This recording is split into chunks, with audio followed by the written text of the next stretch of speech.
You're watching GetDarkerTV. I'm Darkside and we're here with Tunnidge.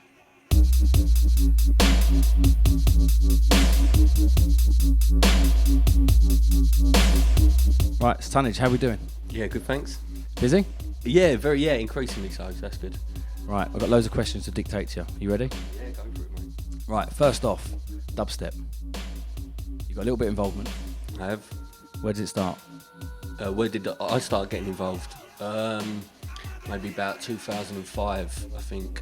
Mala, I was messing about with production and Mala said, you know, we're doing all this 140 stuff, send me something through. So I sat down in the studio, listened to a couple of tapes he sent up, a couple of old Vince tapes, some early Mystics tunes, and sat down and I wrote a tune called Geddon, and I sent it over to Mala, and he was like, yeah, I really like it, and then just sort of ran from there. Started producing more regularly. I think, you know, dubsteps are more, at the time it was, you know, more refreshing to produce than say drum and bass or hip hop, and yeah, it was a bit more of a challenge, and I was learning as I was going, so it just sort of ran from there. And Geddon was a track that came out on Deep Medi. Deep Medi 8, I think it was, wasn't it? Yeah, Deep Medi 008. It was a while back now. I think that was at the start of 2008. It came out like 3 years ago now. So early influences, obviously, getting involved with Deep Medi. Before you even stepped into dubstep, what did you listen to before? I mean, I started listening to dance music when I was like 12. Used to tune into like all the pirate radio stations, Weekend Rush FM, Cool FM, listen to hardcore, a lot of hardcore. Then the jungle explosion happened, bang into that, loved all the jungle, and then just always listened to drum and bass, you know, and garage. Garage was about, if you lived in South London from 99 to 2000, everywhere was garage. I mean, it was like pop music didn't exist because every club you went into, it was garage playing, which was good because it was great to go out to and great to dance. But you know, like garage didn't take me to dubstep. Do you know what I mean? I sort of missed out that darker element to the garage, which I think, you know, people like Cyrus and yourself, that's where you got to dubstep. But for me, it was just like it was Malaga and send me something. Right, back to the Deep Medi. Rumour has it that there's somebody that actually artistically draws those pictures of the artist. Yeah, that's right. Is that you or isn't it? That's me, yeah. When Mala started the label, I mean, I've known Mala since I was like flipping 12, 13. Used to be my MC actually. Serious, I've got some tape somewhere. Yeah, he hit me up because I was always into my art, always drawing, always painting. And it was kind of weird because like the music's sort of overtaken the art a bit, but the art was like really what I was about more.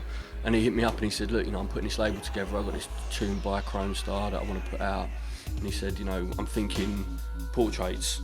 So now, flipping hell, I think we're on Medi 38. So I'm putting a load together now, and I just realised how many portraits I've actually done, you know, but it's kind of nice because a lot of the artists always say, oh, you know, I want my Medi head, so it's, yeah, nice, good. We hear that you're involved in an exhibition. Can you give us any info? Yeah, I'm lucky enough to have an opportunity to put together a load of the Deep Medi heads and a couple of other bits of artwork, and there's going to be an exhibition of all the Deep Medi heads, and that is at the Lava Gallery at Carnaby Street, and that's running just for 1 week from the 24th of Feb to the 2nd of March. So you can come down and own a little slice of dubstep history, hopefully, you know what I mean? So yeah. Right, an important subject for this interview, of course, is Medi 34. Yes. Your next release on Medi, Yeah. which includes that track a few people are talking about, in fact loads of people are talking about, Dark Skies, which is completely different to the flip, which we'll talk about in a minute. Yeah. But talk us through Dark Skies. Is that, I mean, what was in your water when you was making that? I think there was a storm on. I think there was a storm on outside, and I was just like, yeah. I got some nice Blade Runner samples, and I was just going to get dark a bit.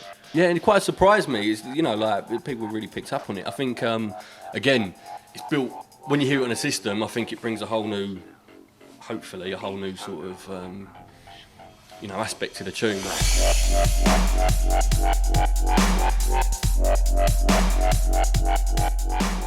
And then the flip side, this is a little bit more specialist, suits Medi as well. Can you talk us through this? Yeah, Tribe. Yeah, it's like a bit more of an experimental tune, percussive. It's got the bongos in there, it's got a bit of chanting. I'm really surprised at people's reaction to it, to be honest with you, because when I produce, you know, like Benga, you know, I've heard people say, oh, we went producing with Benga, went down the shops and he's written 4 albums and like cut the grass. Do you know what I mean? I'm not like that. I'll do maybe 1 tune a month that I'm happy with. And that Tribe one was just, I just went off on one and did it, put it together. And then Mala come around my house and he was like, oh, what you been working on? Played him Tribe and he was like this. I was like, really? He's like, yeah. I was like, okay.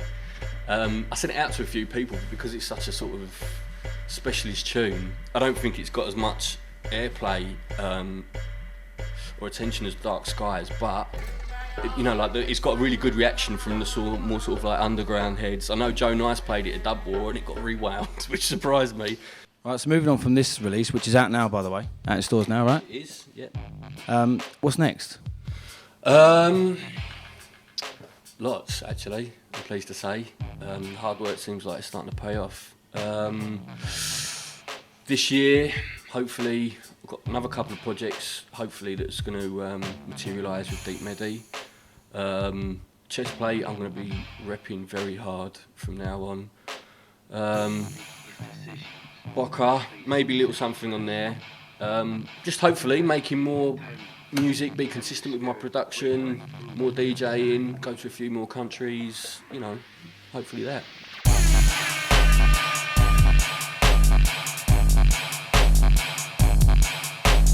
What's your view on the dubstep scene and the direction it's taken over the last few years? At the moment, the way I see it, it's polarised into 2 opposing camps, isn't it, really?